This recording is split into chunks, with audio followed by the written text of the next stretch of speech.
ta'ala wa nafa'ana bi ulumi. Bismillahirrahmanirrahim. Masih tentang surutul Fatihah ya. Syarat-syarat membaca suratul Fatihah. Nomor berapa sekarang? Nomor 6. Wa qira'atu kulli ayatiha wa minha al-basmalah. Yang ke-6 sekarang, yang ke-6 nih ya.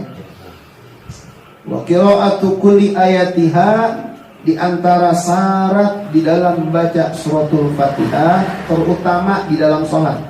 Karena kita lagi membahas rukun sholat, entah yang keberapa, yaitu membaca suratul Fatihah. Di antara syaratnya, tepatnya syarat yang ke-6 adalah wa qira'atu kulli ayatiha, mesti kita baca seluruh ayatnya. Mesti kita baca seluruh ayatnya. Sab'ul Mathani, 7 ayat yang diulang-ulang. Maksudnya suratul Fatihah.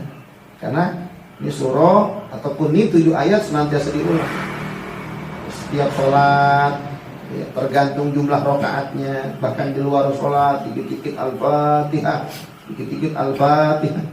Sab'ul Mathani, 7-7-nya mesti dibaca. Kecuali ada udzur, ya boleh tidak menyelesaikan bacaan Fatihahnya dengan ketentuan-ketentuan tentunya. Wa minha al-basmalah, di antara suratul Fatihah atau di antara ayat daripada suratul Fatihah adalah basmalah, Bismillahirrahmanirrahim.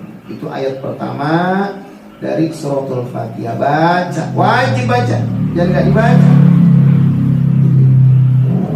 Datang-datang langsung Alhamdulillahirabbil alamin. Kalau sir masih mending, masih sah ya, walaupun tidak sesuai dengan mazhab Syafi'i yang kalau jahar berarti sampai bismillahnya juga jahar. Ini ngerinya bukan cuman sir, bukan cuman pelan, emang kagak dibaca bisa. Ngaku Syafi'i tapi prakteknya ngikutin TV. Oh, di TV pernah lihat atau di YouTube pernah lihat, tahu-tahu imam baca Alhamdulillahirabbil alamin, enggak baca bismillah. Nah, dia ikutin, dia praktekin baca Fatihah tanpa bismillah dalam sholat, tanpa tuntunan, nggak boleh. Jadi mesti dibaca semua ayat di dalam suratul Fatihah termasuk bismillah. Itu 7-7-nya baca semua ayatnya. Gitu.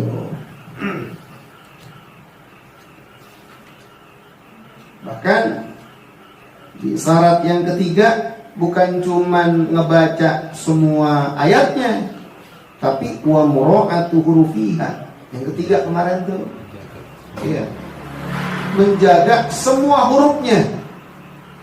Termasuk yang keempat, menjaga semua tasdidnya.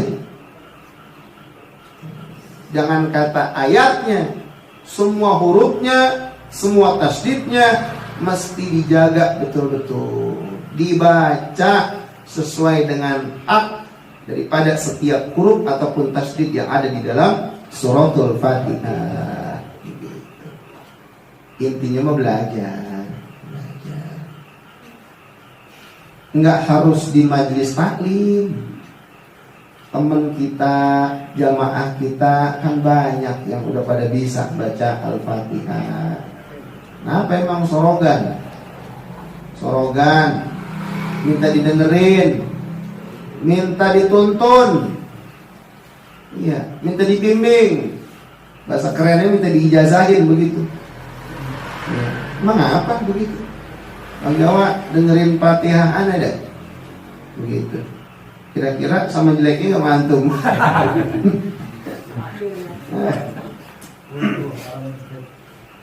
Itu yang keenam. Wa adamul lahni al-mukhili bil makna. Syarat suratul Fatihah yang ke-7 yaitu adamul lahni. Ya. nggak boleh cadel. Al-mukhilli bil makna, yang merusak makna. Nggak boleh cadel yang merusak makna. Kita kupas nih. Kalau nggak dibahas, langsung Bang Gutun nggak sah, itu imamnya cadel ya. Ya, Agim nggak sah tuh, Agim agak-agak cadel. Bang Amsori, ada Bang Amsori nggak sah tuh cadel. Coba bener nggak cadel yang begitu yang dimaksud? Wa adamul lahan al-mukhili bil makna. Jadi nomor ke-7 di antara salatul Fatihah nggak boleh cadel. Maksudnya nggak boleh cacat bacaan, nggak boleh cacat bacaan, nggak boleh rusak bacaan. Ya, al-mukhili bil makna, yang bisa merubah makna, yang bisa merusak makna, yang bisa membatalkan maknanya.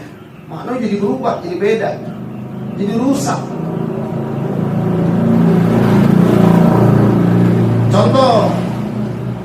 Contoh di sini,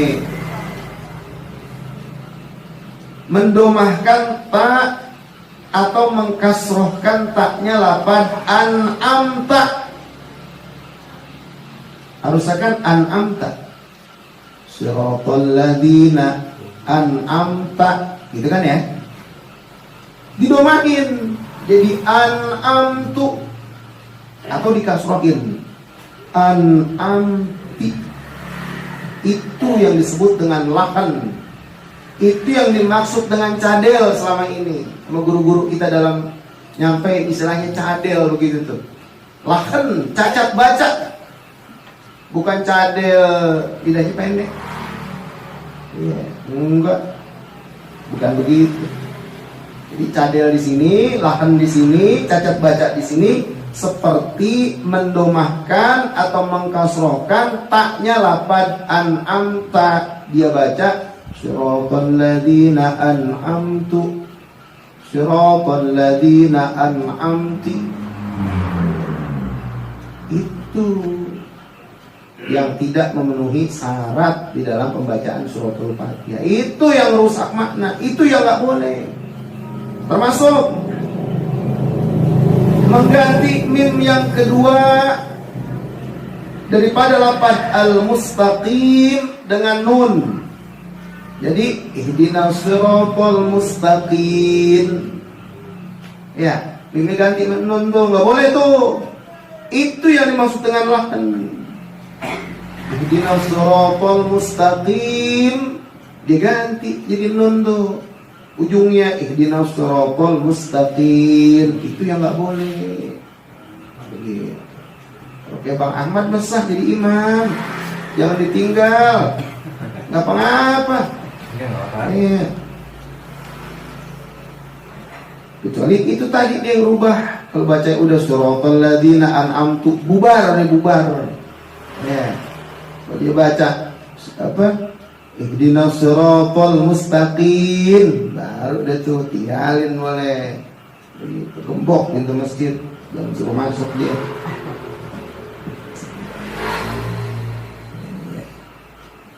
Kemudian syarat yang ke-8, wa antakuna halatal qiyam fil fardhi.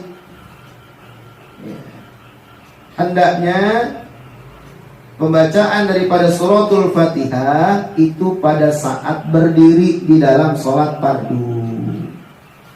Kalau sholat sunnah kan boleh duduk, baca Fatihahnya juga boleh duduk. Atau sholat fardu, tapi bagi yang tidak mampu untuk berdiri, ya boleh baca Fatihah sesuai dengan kemampuannya.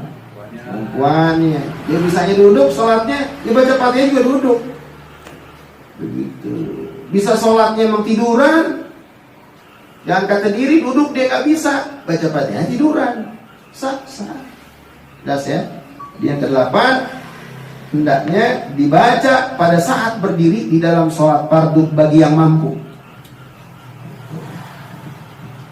Yang ke-9, wa ayusmi'a nafsahu al-qira'ata. Hendaknya orang yang sholat yang membaca daripada suratul Fatihah memperdengarkan kepada dirinya sendiri akan bacaannya. Jadi kita yang baca Fatihah hendaknya terdengar sama kuping sendiri. Semua ayatnya, semua hurufnya, semua tasdidnya mesti kita dengar. Iya, artinya sering saya bilang, bukan dalam hati. Ini sholat dalam hati, diem baik, mingkem. Nggak boleh. Insya Allah nggak ada yang begitu dah. Nggak ada yang begitu. Emang nggak boleh Pak? Nggak boleh beneran. Iya, nggak boleh. Oh, kalau pengen tahu bener nggaknya bentar deh. Soalnya di hari kiamat bentar deh. Ya, kalau saya salah ketahuan ya bentar. Jadi jangan dalam hati. Jangan umik doang, nggak boleh. Ya, kecuali yang sunnah masih sah sholatnya. Ya, tapi kalau yang wajib, yang rukun nggak bisa, mesti dibaca semuanya. Mesti kedengeran semuanya. Nggak boleh sholat dalam hati, nggak boleh sholat umik doang, bibir doang gerak, kedengeran kagak. Yang kata orang, dia sendiri nggak dengar. Lain cerita, ada gemuruh angin atau bising suara mesin, suara apa begitu tuh. Kalau itu gimana? Kan kita nggak bisa dengar. Patokannya, andai kata tuh suara-suara yang mengganggu hilang, kita bisa dengar. Itu patokannya. Jadi nggak harus kita teriak-teriak. Wah, mesin lagi hidup nih, mesin motor atau mesin apa begitu tuh. Begitu teriak juga biar kedengeran, nggak kudu. Cukup bersuara, meskipun kita nggak dengar, karena terhalang suara-suara tersebut. Andai kata tuh suara kagak ada, tuh suara berhenti, kita bisa ngedengar. Begitu patokannya. Ya sama aja sebagaimana kita baca biasa. Kalau nggak ada mesin mah nggak ada suara-suara tersebut, kita bisa dengar. Cukup. Gitu. Nah kemudian wa alla yatakhallalaha dzikrun ajnabiyun. Ya.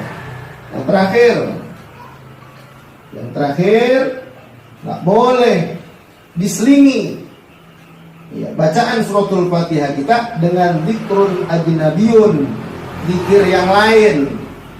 Maksud zikir yang lain itu malaisa ma'muran bi limaslahatis shalat, zikir yang tidak dianjurkan untuk kemaslahatan sholat, zikir yang ada hubungannya sama sholat.